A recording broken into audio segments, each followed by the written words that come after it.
యేసుక్రీస్తు నామములో మీ అందరికీ శుభవందనాలు తెలియజేస్తా ఉన్నాను.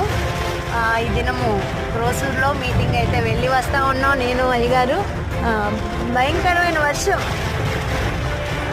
పడతా ఉంది. టైము 5:30 అయింది.